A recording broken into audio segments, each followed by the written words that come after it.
I was a rookie. I remember the stadium was new. Um, and it was a beautiful stadium. I really don't remember. I remember they had a defensive end that bull rushed a lot. He had dreads. He was a bull rushing D end. He would just come off the end and just run into you over and over and over. Um, but no, I don't remember too much. Was I think had a Trey? touchdown. Trey White. Trey White? Oh yeah, scuba score. He had a scuba score. Yeah, who was their quarterback? That like the Hall of Famer dude? Yeah, Matt Ryan. Yeah, that's cool. But yeah, I don't remember too much. I remember. I remember it was like one of my first times going to Atlanta, and they have a really big mall. It was pretty cool. Besides that, no. Is there a challenge playing in a stadium that you don't play in a lot? No, man. 100 yards and it is what it I is. think it's 110 yards, right? I don't even know. I think no. The biggest part that you have to figure out about playing indoors, like a lot of I could be wrong. It seems like there's more outside stadiums than inside stadiums. Am I correct? Maybe it seems like that. The games that we play.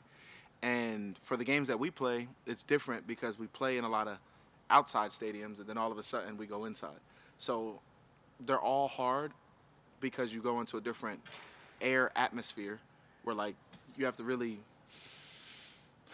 get the breathing. Like sometimes you'll be on the sideline with the oxygen tank on because the air is a little, cloggy. Like I know Indianapolis it's definitely a tough place to be indoor because of the turf and because of the air. But as far as I remember, I think Atlanta is still a fairly new stadium, right? They've been over for at least 9 years. So let's hope that they got good fans in there, but no. Your average time to pressure this season is 3.4 seconds. Mine? Yes, 3.4 Dion? seconds. Yeah. What does that mean? Please, school me. It's the third best mark in the NFL. Basically, like, your snaps Wow. and figure out how long it takes the defender to get to the quarterback. They got numbers for everything, right? That's but crazy. But what goes into winning not just that initial contact, but like sustaining through a play? Who's Especially- number one? What? Who's number one? Lane Johnson. Of course. My brother, Lane Daddy. Nah. I'm sorry. Repeat part of your question because my mind just took me crazy. What goes into sustaining your block, especially with a quarterback like Josh behind you when that scramble drill comes into play so much, and you do it at such a high level? I say it over and over again. Well, I'll start with saying that we all can do a better job of finishing, right?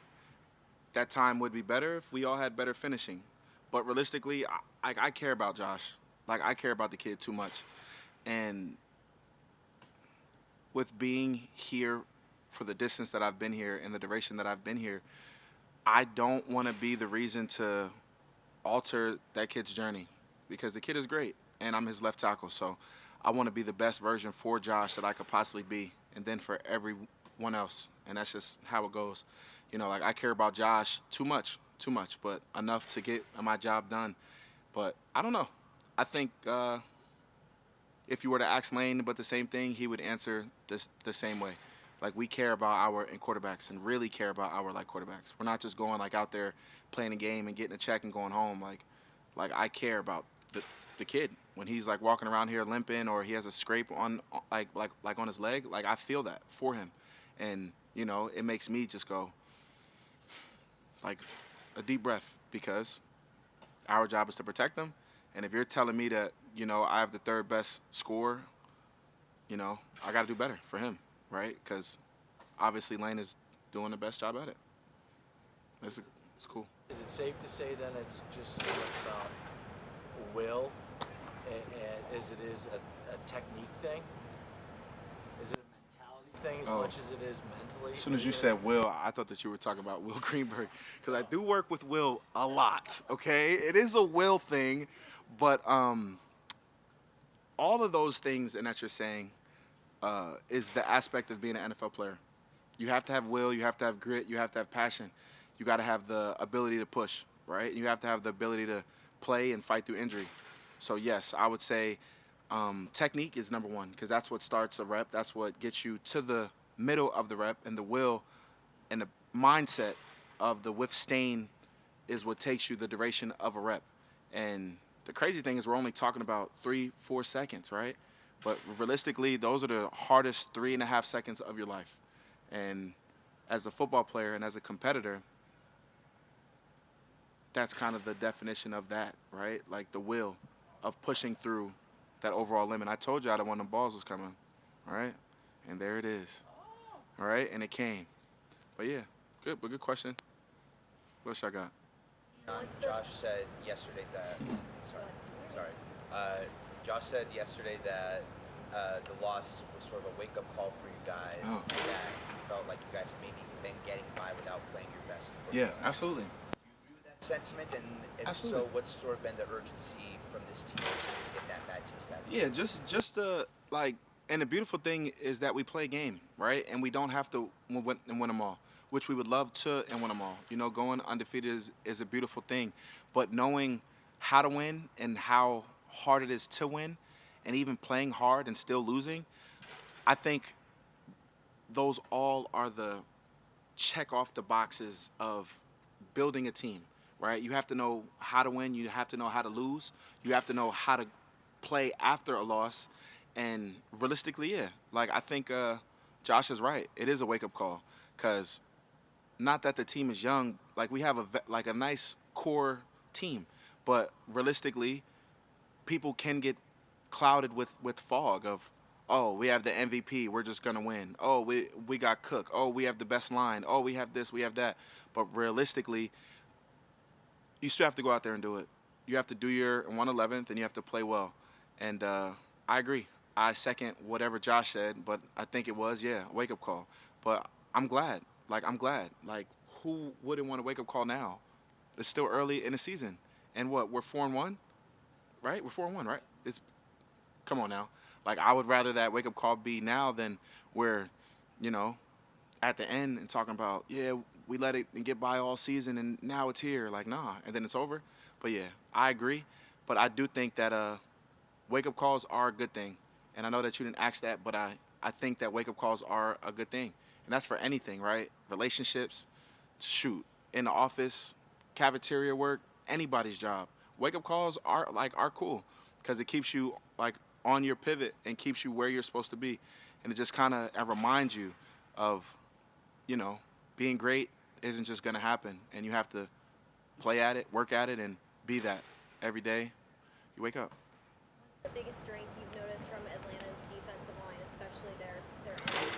Yeah, they have Leonard Floyd, our old brother. I'm going to give him all that credit. Leonard was here. I know the juice that he plays with. I know that they have a couple of new rookies, first-rounders, and Floyd is a very high-tempo player, right? So effort and playing past the whistle and playing to the ball and running through the ball and doing everything on top of doing everything is what he's coaching. So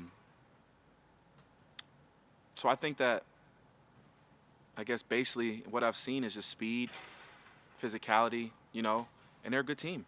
Like, they are a good defensive front, and they play well, and they're very skilled.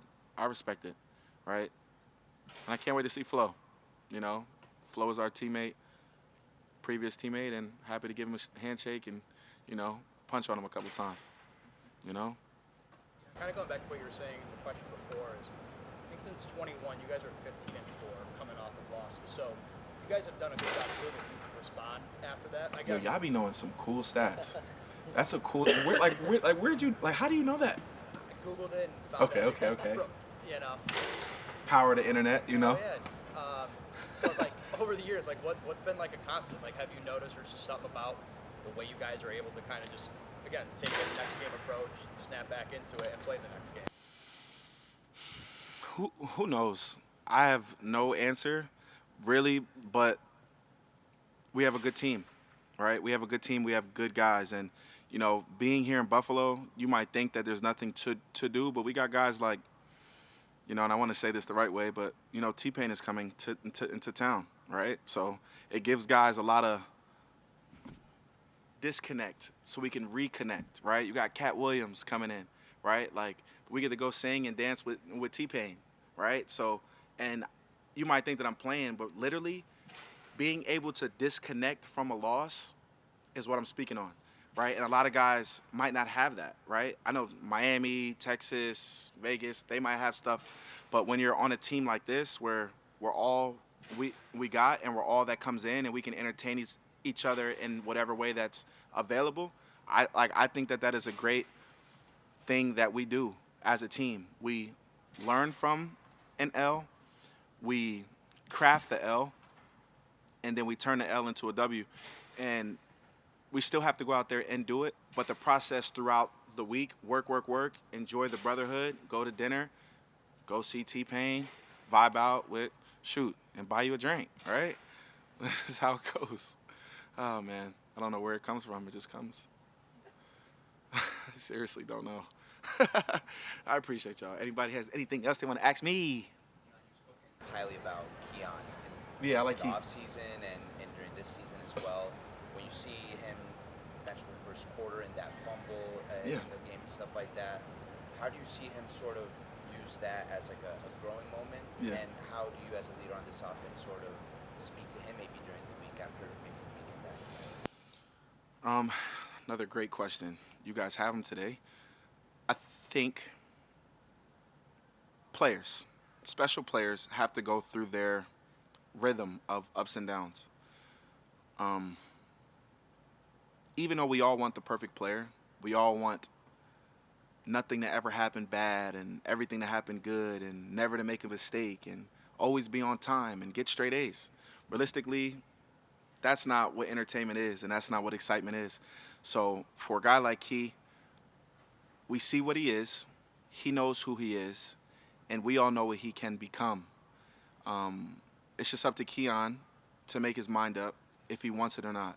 And he's showing it, right? Like, he's attempting at it, right? And it's hard. I think it's truly hard for these kids now, right? Like, these rookies and these young guys, and they come from college now, and they've been highly favored. They're on NIL deals. They might not have to go to class. They might not have to do this. All they have to do is just play ball well. And then when they come to an organization like Pagula, Sean McDermott, where it's like, look, we do things totally different from the rest of the NFL.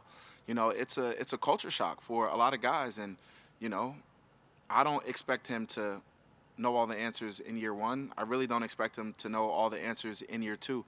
But the good thing is that it's only game 6. And we've seen what he's been doing. And I think throughout the season, he's going to turn over. And when he turns over, and like I said before, watch out, because the guy can catch, he can jump, he's exciting, and he's explosive, right? And that's what you need for a guy like Josh to get guys like that the ball to create magic. But I'm a Keon fan. I love my teammates, and I support them.